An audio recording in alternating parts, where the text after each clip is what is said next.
Hello and welcome to another C Admissions live event where we host and talk about content related to the MBA application cycle. We are currently on the journey to the 2024-2025 MBA applicant. And to those who are considering whether round one, round two, or even later rounds or deferred application process. I will be talking today about the Wharton Full-Time MBA program and the new essay questions. Well, not so new, but we'll just talk through the application questions for this new cycle. A little bit of logistics before we get started. I just wanted to invite you, if you are still figuring out which schools to be applying to, where do you stack up in terms of, comparing yourself to other applicants and knowing where you stand in terms of your ability to have some sort of success at the top 20 business schools. I invite you to take our quiz. We have a two-part quiz that we have created. Essentially, you complete, we ask a few questions for you to respond to, have an opportunity to upload your resume as well. The quiz, essentially, the responses are two-part. First part is you'll receive a immediate response in terms of a numeric value in terms of your ability to succeed at a top 20 business school. And then the second part is a written report from me in terms of your ability to essentially succeed with the content that you provide. So if you share your resume, it allows me a little bit more context in terms of your ability to, or to share rather, your profile and give you insights into where you stack up, what are some things you have to be paying close attention to. So if you want to know where you stack up, I invite you to take the quiz. The link to it is on the screen. And also, if you go to cadmissions.com, under free resources, you will have the quiz listed there as well.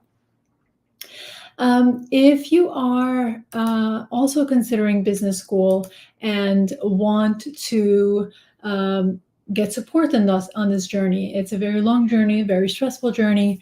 You want someone to tell you what you need to be doing by when, guiding you along the journey. I invite you to schedule a consultation with me. These are 30-minute consultations where I will essentially get to know your story a little bit more, get to know your motivations, why you want to do an MBA, look at your stats as well, and also talk about how I support applicants through the application journey. Excellent. So with that, I will be presenting today on the Wharton application cycle. So I'm just going to bring up the slides that I typically have on the screen so that you can follow along. So for those of you who do not know me, I am Susan Berishaj, founder of C Admissions, which is a MBA coaching business, where essentially I support applicants who are targeting MBA programs at top 20, and I guide them through the journey of the application, as well as help them craft stories that are in alignment with who they are, but also are taking into account what schools are looking for in terms of, the kind of stories that they're expecting, and the kind of experiences they look to see. This is not about creating cookie cutter applications. This is really about diving deeper into who you are and, what stories set you apart in terms of your ability to contribute to the MBA cohort. Today's agenda is we're going to look at the numbers for Wharton. We're going to look at their evaluation criteria, and then we're going to talk through the application process. What are the components, particularly focusing on where's my bread and butter, which is the storylines in the essays. There will be a chance for Q&A, and we received a few questions that have come through, so hopefully I am able to get through the presentation and be able to answer those questions. I am oftentimes overly ambitious in terms of the content that I'm including, and I get to answer all the questions that have come in. So let's dive in. Let's look at the numbers. So Wharton has about 14% admission rate. The class is close to 900 students in the MBA cohort. Those are divided into clusters and then smaller teams. So you still get that, personalized experience, or intimate experience through your groups, through your learning teams, but you're still part of a larger class size. The average GPA is about 3.6. GMAT, and this is the legacy GMAT score, it's about 728. So you can do comparisons in terms of the focus edition. If you're going through the GMAT preparation, you want to be close to this number when you are comparing the old and the new test scores. The GRE is 162 verbal, 162 quant, so it's relatively competitive in terms of who is admitted into the program. As you can see here, when you look at the GPA, the averages of the GPA, GMAT, and GRE, it does indicate that, of course, they are looking for highly academic individuals, people who can study, people who can, perform well. And there's diversity. One of the things that I really love is that 50% of the class is female, and that's personally for me, it's a wonderful sign.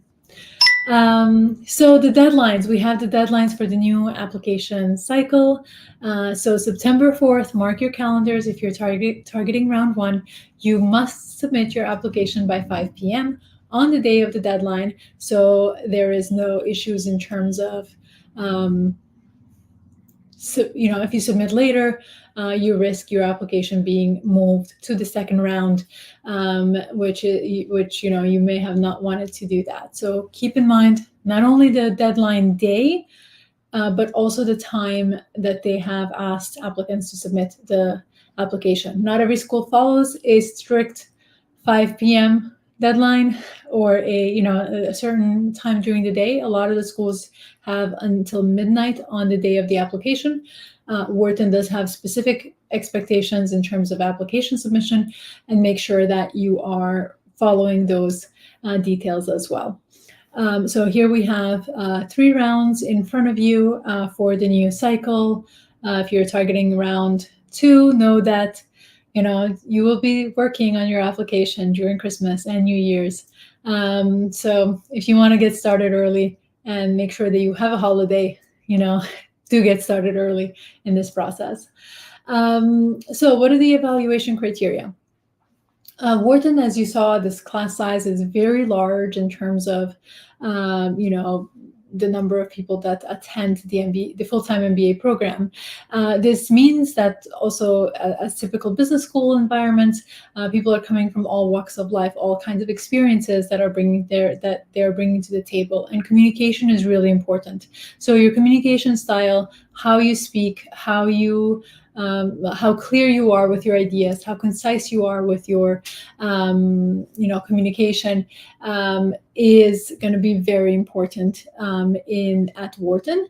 And the way they evaluate this now is through your written communication, meaning your applications, as well as then during the interview, meaning during the team-based discussion interview, as well as the one-on-one that follows. The communication is really, really important to Wharton, and you want to make sure that you give yourself ample time to craft what you want to say, but then also be able to polish and make concise and clear the language that you are, sharing with the school in all the forms in terms of what they're expecting of you. Level of engagement is really important. Wharton is one of those schools that has essentially the largest number of student-led clubs, and they believe that if the club does not exist and you want to create something, create it, because there will be other people in your cohort who are also interested in the same thing that you are interested in. So this is really a level of engagement that they're kind of looking in terms of the evidence And they're also looking for, that collaborative spirit. There's a reason why Wharton has a team-based discussion interview compared to other schools that have more traditional style one-on-one conversations. They do expect collaboration, and they want to see how you collaborate with others, because the team-based discussion interview is a sort of like it mimics the Wharton experience. Leadership skills obviously are very, very important, and leadership does not mean just leadership in title. It means how you show up in the various different environments that you are part of. You want to have the ability to motivate others, even if you don't have a leadership title. You want to take initiative, right? If you see something that needs to be fixed, if you see something that needs to be addressed, it's not someone else's problem. You are part of the collective of that community, and therefore it is also your responsibility to bring it up, to share your ideas. And obviously this desire to drive and impact change, I think it's really important, and it's going to show through your applications, whether that is in your essays, or it's going to be in your resume, or it's going to be what the recommenders speak about in their letters of recommendation. They do have a chance to talk about your own your experiences with them in terms of what they've witnessed, and keeping these components in mind is going to be really, really important. And then finally, Wharton is a fairly analytical school. Analysis, looking at data, critical thinking obviously is going to be very important. So their decision, the part of the evaluation is the decision-making process. And this means that essentially how you go about engaging with the various different projects and different experiences that you've had is going to be something that they're looking for in your application. So particularly on your resume, how did you make the decisions that led to the outcomes that have led in terms of the projects you've been a part of? And they get quite an extensive glance in terms of your professional career, that they can dive deeper and understand what your contributions have been. So I want you to, laminate this evaluation criteria, have it somewhere close by as you're working on your application, to really remember what is it that they're looking for, and then ask yourself, is my application communicating these components that Wharton is looking for successful candidates to have? So how do you approach showcasing these characteristics? That's really an important question. And it's often one of the greatest challenge in terms of what applicants have.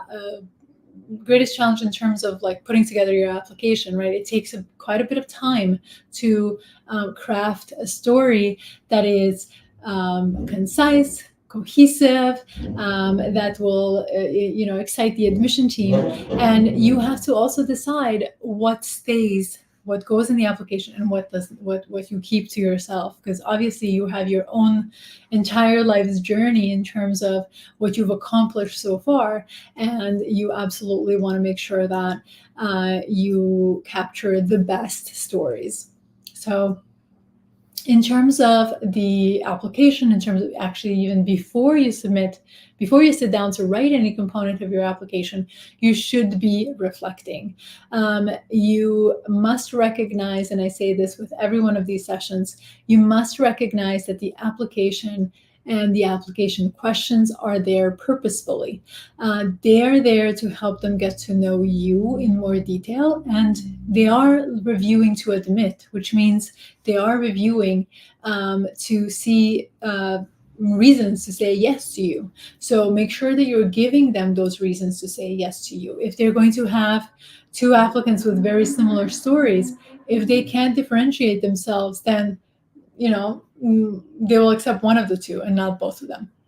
All right. So keep that in mind. Whether you're a traditional or non-traditional applicant, you still want to demonstrate what can you bring to the table for the Wharton community.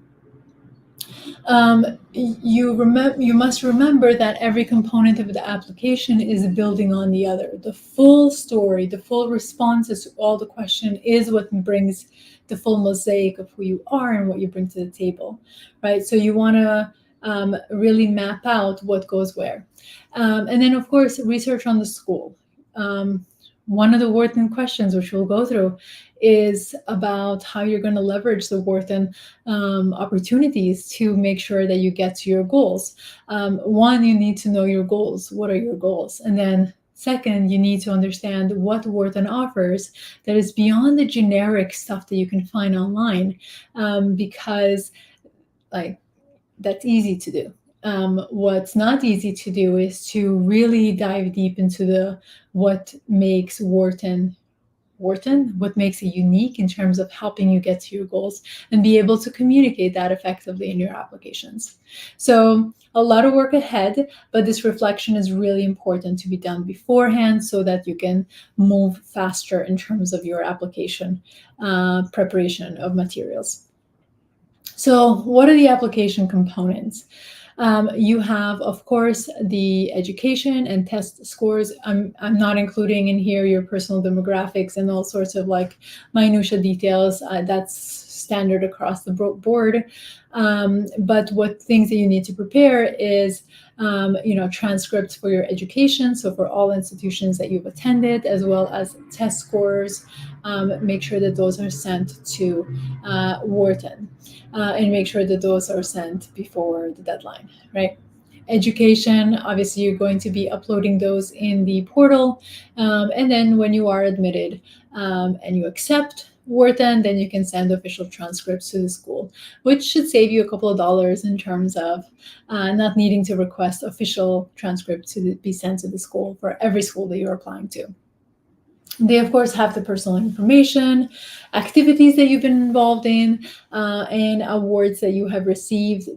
Be prepared to talk about those from a college perspective as well as post-university perspective.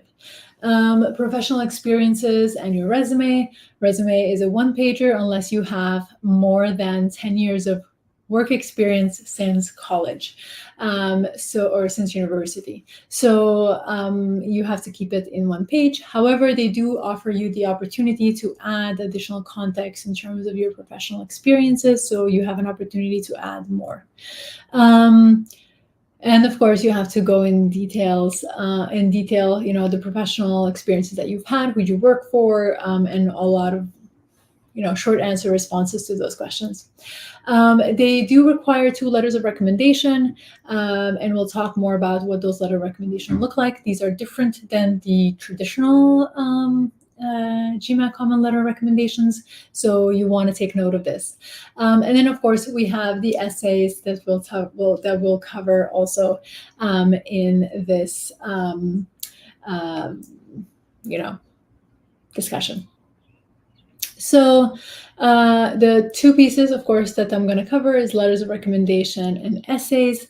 And the first component is, let's talk about the letters of recommendation. So there are 2 recommenders required. I strongly encourage you to include individuals who have supervised you directly, who can speak in direct detail about your contributions. They want examples, essentially. And examples shouldn't be eyewitness that the applicant's general manager told him or her to do this. That's a secondhand kind of recommendation. We need someone who has said, I have told the applicant this, right? And they had to take action essentially on it. So typically is direct supervisor, former supervisor. It can be someone who is directing a project. It could be a client. The further away you go from direct supervisor, the less the quality of the letter of recommendation becomes. So really try as much as you can to make sure that the recommender is someone who has been your supervisor. The questions that they're asked are, please provide examples that illustrate why you believe the candidate will find success in the Wharton MBA classroom. So if you think about what I said earlier, what does the Wharton MBA classroom look like in terms of the structure, in terms of the approach, right? You have smaller groups of individuals, but you're also contributing to a larger class. So how did you contribute to your team that contributes to a larger organization? And then also, if you think about Wharton as a collaborative environment, how have you demonstrated collaborative inclinations? So the recommender has to respond to this question in 300 words. The second question is, please provide examples that illustrate why you believe this candidate will find success throughout their career. This is about showcasing your leadership capabilities, right? Because you are applying to business school to be a future leader, or to be a leader, right? So you want to demonstrate that you have, or you want the recommender to demonstrate that you have leadership capabilities so that you can succeed long term. So your recommender needs to speak to those details and whatever those look like, of course, for you. So the essays, we have two main essays. And the first question is, how do you plan to use the Wharton MBA program to help you achieve your future professional goals? This is a quintessential goals essay. You need to have very clear goals in terms of what you want to do short and long term, and you need to dive deeper into what Wharton offers. Essentially, you want to understand what the school provides, why is the opportunities, why are those important to you, and how do you tie them to your professional goals, right? How do you tie the Wharton experience to your professional goals? This is absolutely doable to be written in 500 words. I would say use all 500 words, because if you don't, you're probably not going into detail enough. Because in anything less than 500 words, it's most likely not enough context, not enough development of your of the motivations in terms of what your goals are, as well as what Wharton offers. And then the second question is, taking into consideration your background, personal, professional, and or academic, how do you plan to make specific, meaningful contributions to the Wharton community? This question is a very interesting question. I typically like to think of it as, well, first give us some evidence that you like to be and you like to contribute to community. So you need a story here that speaks to how you like to contribute to community, right? And when I talked earlier about what Wharton cares about, right, what characteristics that they're looking for, community, teamwork, those kinds of things are important to them. So you have an opportunity to directly answer those or directly illustrate how you embody the Wharton culture in your essay response. Then you would, of course, go to the second part of the question, or actually the main question itself, is how do you plan to make specific, meaningful contributions to the Wharton community? Then you need to showcase your research. What have you done to understand Wharton better? I will say dive into understanding the school's culture, understanding the kinds of things that, first and foremost, understanding what do you want, how you want to contribute to Wharton, and what are those opportunities that are out there. This does not need to be professional contributions, meaning you have an entire essay where you talk about participating in clubs that are professional clubs, so like the consulting club, the tech club, the management club, and so on and so forth. Those are more professional clubs. So I wouldn't repeat anything you say in the first essay, but of course you want to be genuine in terms of what you like to participate in, and how is that going to contribute to Wharton is an important component. Now, if you are a reapplicant, meaning that you are trying your luck one more time as you go through this journey, you do have to also additionally answer another question, and that is the reapplicant essay. And you have about 250 words to respond to this question, which is not a lot, especially if you've developed substantially since you previously applied.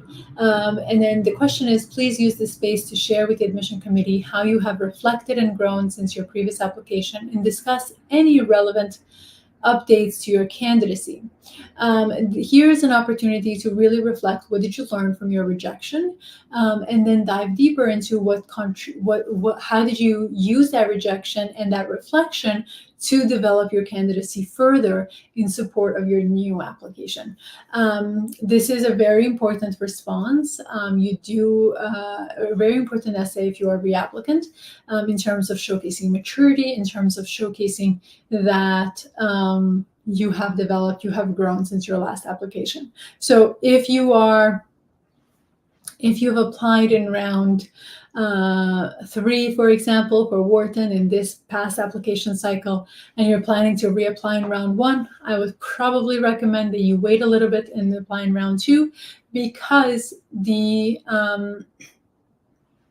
you wouldn't have had enough time to develop professionally, substantially, since you last submitted your application for round 1. So give yourself a little bit of time, because it's not about submitting an application, it's about submitting the right application with the right content so that they say yes. And then finally, you have the optional essay, and the optional essay is truly optional in terms of if there's nothing to share, if you've had strong academic performance, you have had no layoffs of more than 3 months, there's nothing, you have no failing grades, you have nothing really red flag that the admission team can think of it as a red flag, then you don't need to use this. However, if you do have those components, you don't have a strong GMAT or GRE, you plan to retake it, this is a place where you would talk about that. So you would dive into details in terms of what those experiences have been, and essentially what's the plan moving forward. So particularly if you haven't had a strong GMAT or GRE, and you're planning to retake after you submit, you need to share that in here, but don't share it if you don't plan to do it. Meaning don't just say and not follow through. That is actually a negative element in your candidacy if you do such a thing in the process of your application cycle. Excellent. So let me just make sure. As a recap, we are just, as a reminder, keep in mind the characteristics that Wharton is looking for that I talked about earlier in the presentation. Show your why, show your own why, and show why Wharton.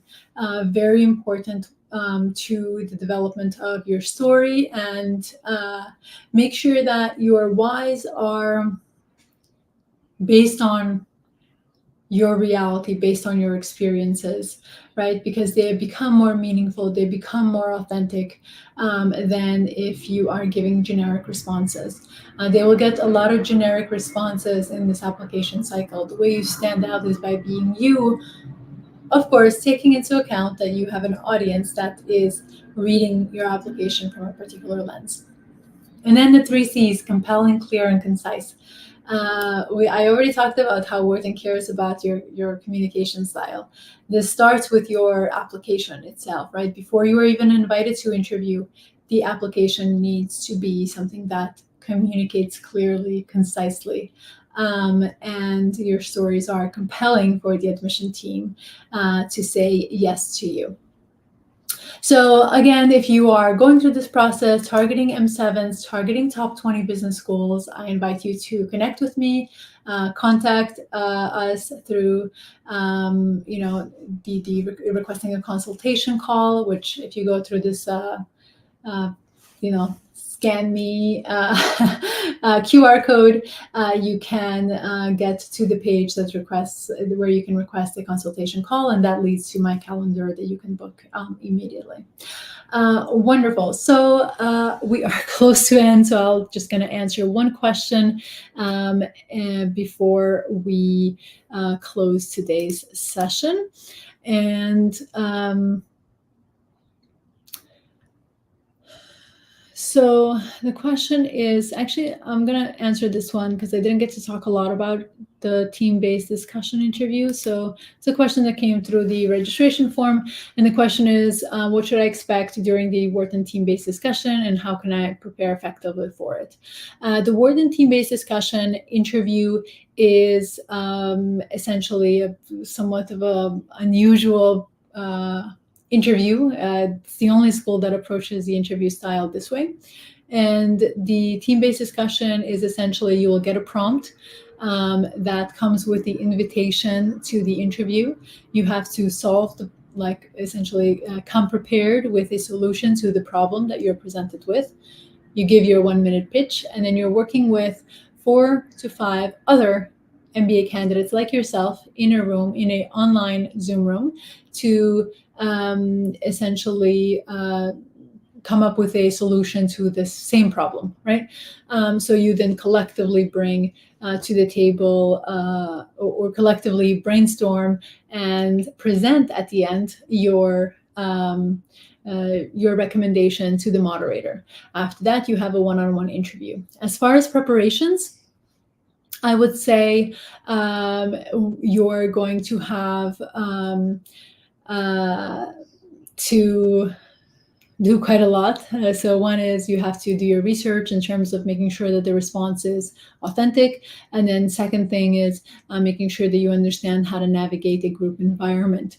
If you haven't been doing this often, this can be a bit challenging in terms of how do you navigate individuals who are taking over the conversation? How do you navigate individuals who are not saying much, because you do want this to be a collaborative experience. I do have interview prep as part of my services. So if you go to see admissions and go to services, there's an interview prep request for consultation that you can make sure that is that you request a consultation with me, and we can talk about how we can help prepare you for these interviews. Remember that the interviews come out on the same day for everyone.